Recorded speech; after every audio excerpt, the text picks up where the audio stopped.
நீங்க ஒரு சிவில் இன்ஜினியரா? ஸோ இந்த வீடியோவ கொஞ்சம் பாருங்க. என்ன சொல்றாங்க அப்படின்னு. மச்சான், நீ படிச்சது சிவில் இன்ஜினியரிங்கு. சிஸ்டம் முன்னாடி என்னடா பண்ணிட்டு இருக்க? வேற என்னடா? குவான்டிட்டி சர்வேயிங்ல எஸ்டிமேஷனு, பிளானிங்கு, பில்டிங்கு, டெண்டரிங்னு எல்லாமே தானே பண்ணி ஆகணும். இதெல்லாம் சைட்டுக்கே போகாம சிஸ்டத்துல எப்புட்றா?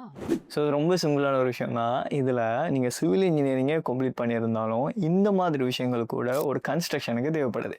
பட் சிவில் இன்ஜினியர்ஸை இதுக்காக யூஸ் பண்ண மாட்டாங்க. இதில் யாரை யூஸ் பண்ணுவாங்கன்னு கேட்டால், குவான்டிட்டி சர்வேயர் அப்படின்னு சொல்கிற அந்த ரோலை தான் யூஸ் பண்ணுவாங்க.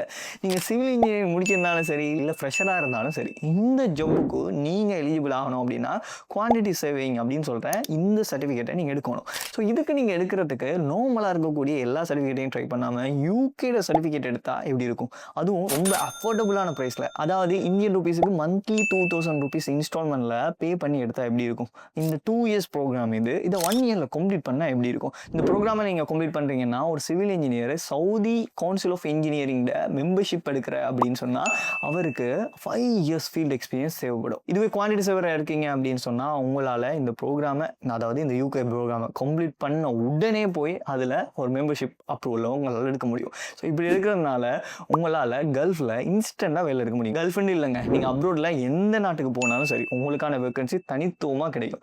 ஏன்னா இப்படிப்பட்ட ஒரு ப்ரோக்ராமை நீங்கள் கண்டினியூ பண்ணுறதுக்கு உங்களுக்கு என்ன இருக்கணும் அப்படின்னு சொல்லி நீங்கள் திங்க் பண்ணிங்கன்னா, எஜுகேஷன் லெவலில் நீங்கள் கிரேட் 10க்கு அப்புறமா கூட இந்த யூகே பாத்தை கம்ப்ளீட் பண்ணி உங்களால் கம்ப்ளீட் பண்ண முடியும். இது மட்டும் இல்லாமல் இன்னொரு க்யூரியஸான விஷயம் கூட இருக்குது. இந்த ப்ரோக்ராமை நீங்கள் கம்ப்ளீட் பண்ணிங்கன்னா யூகேட டிகிரி ப்ரோக்ராம் 3 இயர்ஸ், அதில் 2 இயர்ஸ் எக்ஸப்ஷன் கிடைச்சிடும். ஸோ 1 இயர்லேயே உங்களால் ஒரு யூகே டிகிரியை எடுத்துக்கொள்ள முடியும். ஸோ இப்படிப்பட்ட ஒரு சான்ஸை எவனாவது மிஸ் பண்ணுவானா? ஸோ எவனுமே மிஸ் பண்ண மாட்டான். ஸோ உங்களுடைய இன்ஜினியர் ஃப்ரெண்ட்ஸுக்கு இந்த வீடியோ டெக் பண்ணுங்கள். இது மட்டும் இல்லாமல் நீங்களும் இந்த ப்ரோக்ராமில் ஜாயின் பண்ணணும் அப்படின்னு சொல்லி நினச்சிங்கன்னா, ஸ்க்ரீனில் தெரிகிற இந்த வெப்சைட்டை கான்டெக்ட் பண்ணுங்கள்.